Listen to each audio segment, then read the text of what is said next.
Thank you, Molly. The one and only Tank Davis with me right now, one of the best fighters on the planet Earth. Tank, good to see you.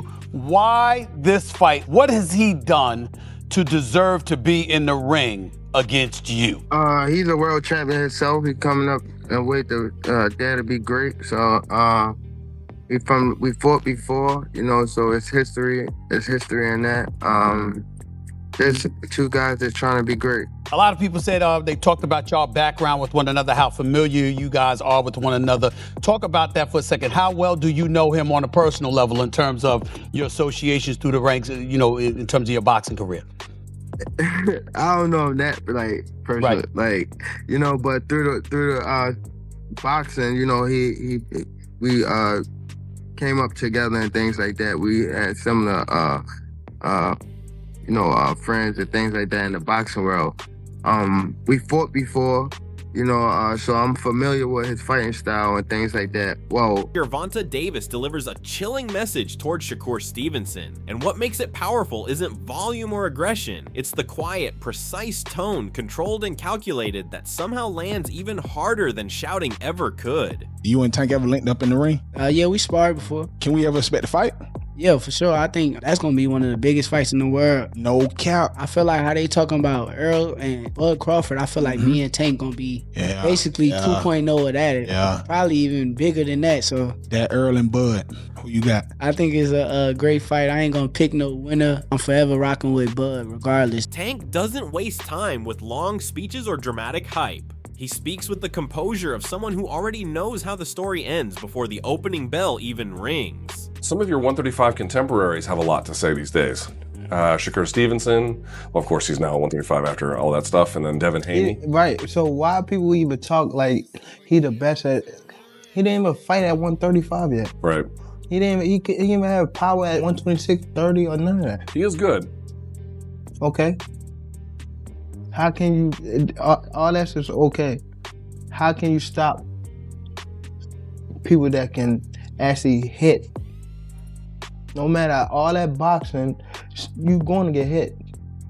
What you gonna do when you get hit? When he talks about stepping in with champions chasing greatness, there's respect in his words. But beneath that, there's a steady belief that he's seen this script before and understands exactly how it unfolds. 6, 7 more fights and I'm naming names. One of the guys, obviously, you and Shakur got into it on Twitter. You was like, you wanted them 6 or 7. Yeah, he's definitely one of them. For sure? Yeah, he's definitely one of them. Do you think that's gonna be your hardest fight? Hell no. Nah? Wow. Cause he a good boxer. Like, that's when I look at y'all two as the best in the division. How? Show me something that he did spectacular. Show me something that he did outrageous. Show me.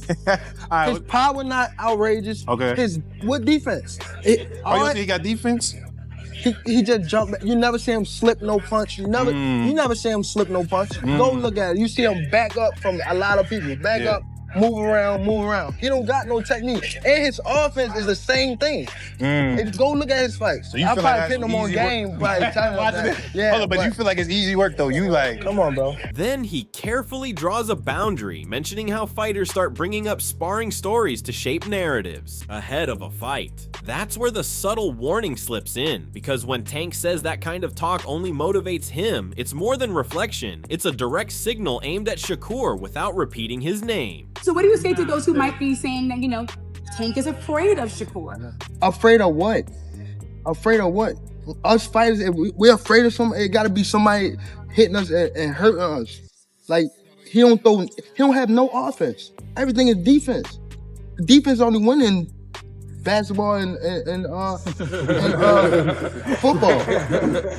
Don't win in boxing. He emphasizes that experience, timing, and knowing when you're truly ready are everything. Tank's point is simple. You can carry skill, hype, and technical brilliance, but stepping in the ring with him creates a completely different reality, and that's what really stands out. Because the face of boxing, and he get a lot of knockouts that people kind of making it like, if you ain't doing what Tank doing, then they gonna say it's boring. Do you feel like it's because of how his style is that they kind of putting that on you, like wanting you to do that? People is blessed with different ability. He's blessed with a God-given ability that he crack you 9 times out of 10, you gonna go down. That's his ability. Yeah. I'm blessed with God-given eye. A lot of people don't understand how good my eyes is. I can see really good. Like punches coming my way, I know how to get away from them Right. at any given time. Our abilities are just different, so they probably are judging me from a scale of him, but at the end of the day, he's a great fighter. He's a special fighter, but I'm special in my own right too. He's not denying Shakur's talent at all. Instead, he's questioning whether Shakur fully understands what he's stepping into. It's that familiar energy, calm on the outside, dangerous underneath, like a storm that doesn't need to announce itself.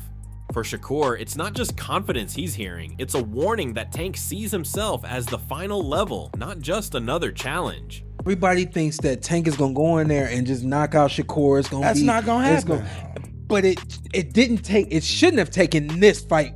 I knew he couldn't. For people to realize. Yeah. Right. I knew that too. But yeah, Shakur is a defensive specialist. And I've been saying this for a long time. If you pay attention to how Tank would react whenever Shakur's name came up, I was like, yo, it's something that Tank knows that most people don't know or understand. There's something that he sees in Shakur. It could be the fact that Shakur was a 2016 silver medalist, you know? Right as Tank delivers that composed, calculated message, Roy Jones Jr. steps in and completely shifts the perspective.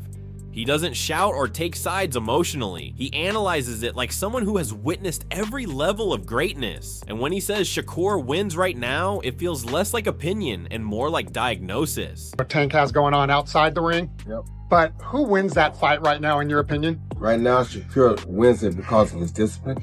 Because he showed against Teofimo that he can stay very disciplined all night. And he's the type of guy, he don't really do a lot of crazy stuff in his life normally. So it's like discipline is a thing that is not only exercised inside the ring, it's exercised also outside the ring. Roy focuses on discipline, connecting what happens inside the ring with how a fighter carries themselves outside it. He describes Shakur as controlled and efficient. No wasted motion, no chaos. Then he looks at Tank and reminds everyone how dangerous he is, but hints that distractions outside the ring can sometimes affect his focus. It's not about skill, it's about consistency. Still, Roy doesn't stop there. He adds that if Tank is fully locked in, he becomes a threat to anyone alive. That's what makes this matchup feel so unpredictable. With the fight being like it is right now, I would lean towards Shakur because of his discipline, but don't get it twisted. If somebody could beat him, Tank Davis would be that person because of his intentions. When Tank is disciplined and got his mind on right, Tank is a problem for anybody. Because Tank can fight better than most people think he can. It's just that sometimes his outside antics get the better of him and it makes people think less of him. One fighter brings precision and control. The other carries explosive fight-ending power. Roy makes it clear the outcome isn't just about ability, it's about mindset on that specific night. When he talks about Shakur schooling elite fighters like Teofimo Lopez, it shows how dominant he can be. But then you imagine Tank landing one perfectly timed shot and instantly flipping everything. That's what makes this fight so intense. It's about who shows up at their absolute best. Four division champion already. Still looking to get more. Show that he has all the tools, all the tactics. Stay cool under pressure. Proved a lot of things. Took a good fighter and took him to school. And that's what great fighters do. So it's like, you got to give him his props. Excellent outcome. Had shouts out to Teofimo too for taking a fight at that risk at that time in his career because that was a high risk for Teofimo. As Roy breaks it down like a masterclass, Terence Crawford steps in with raw honesty that cuts straight through everything. He openly admits he doesn't personally like Tank, shifting the tone from analysis to real tension. Still, he separates emotion from skill, giving Tank full credit while pointing out that Shakur's style creates serious problems. Not because Shakur is better overall, but because his approach could neutralize Tank's biggest strengths. You know what I'm saying, Shakur, that's the fight. Everybody want to see that. That's the 50-50, I think, you know what I'm saying? I've been saying 50-50. I told both of them that. That's a toss-up to me. No bias. Don't just say that because it's your man. Who you got winning that? I got Shakur. Are you saying that because that's your man? No, you don't like Tank? No. Hey, like I said, I respect Tank. Boxing, he's one of the ones. Yeah. We're gonna take his personality and personal things out of it. But boxing, he's definitely talented. You know what I mean? And he's definitely got that it. And yeah, he's definitely respected in boxing.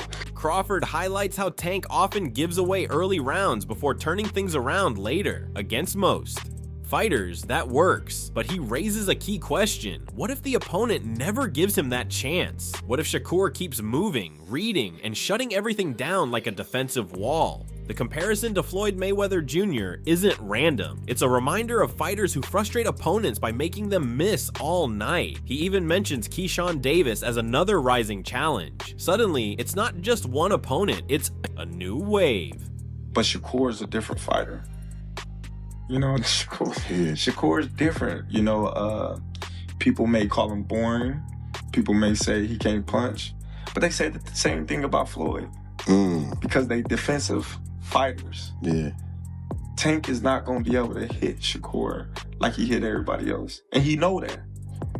I will pick Shakur because I don't believe Tank will be able to land those big shots on Shakur like he does everybody else. Right. Shakur defense is just too tight. Then the Porter Way podcast crew jumps in, turning the discussion into a full debate. One voice confidently backs Shakur, while another insists the world hasn't seen Tank's best version yet. That idea alone adds tension, the unknown potential that could change everything. They start breaking it down strategically, focusing on pace and rhythm. One side argues Shakur's defense and activity win rounds. The other says Tank only needs one moment. And once again, the same question comes back. What happens when precision meets explosive power?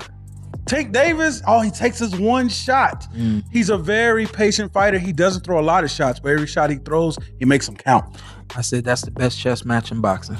Definitely. I was getting ready to say, I'm going with Tank in 12. He stops him in 12? No. Just decision. 12 round decision. He stops, I got him stopping Shakur 11. Sean Porter adds, another layer, shifting the focus to uncertainty. He questions what happens if Shakur gets hit clean for the first time. Not just touched, but truly caught. They reference Mario Barrios as proof Tank has already handled tough situations. But with Shakur, everything has been so controlled that no one knows how he reacts under real pressure. Predictions fly in every direction. Knockout, decision, even a draw, and the disagreement only builds the anticipation. This isn't just a clash of styles, it's a collision of philosophies. When I look at the way both fighters box, I think it's a match made in heaven. It's the match made in heaven. Now I close my eyes and I'm thinking, I'm watching Shakur fight, man. Those more punches than Tank. Yeah. That could be a problem for him. It could be a problem for him. And the thing about it is, his defense is good. And if it goes the distance, you said tie. When you step back, this matchup becomes something deeper than just picking a winner.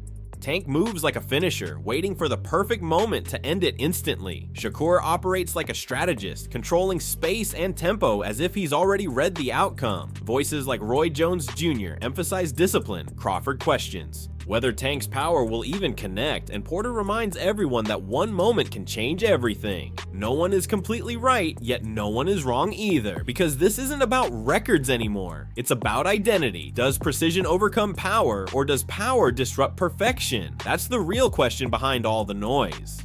Yeah, y'all don't nobody want to hear draw, but it's gonna be, and this is gonna be a straight up. I got an 11-round stoppage by Tank.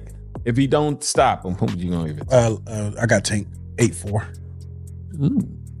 He says draw.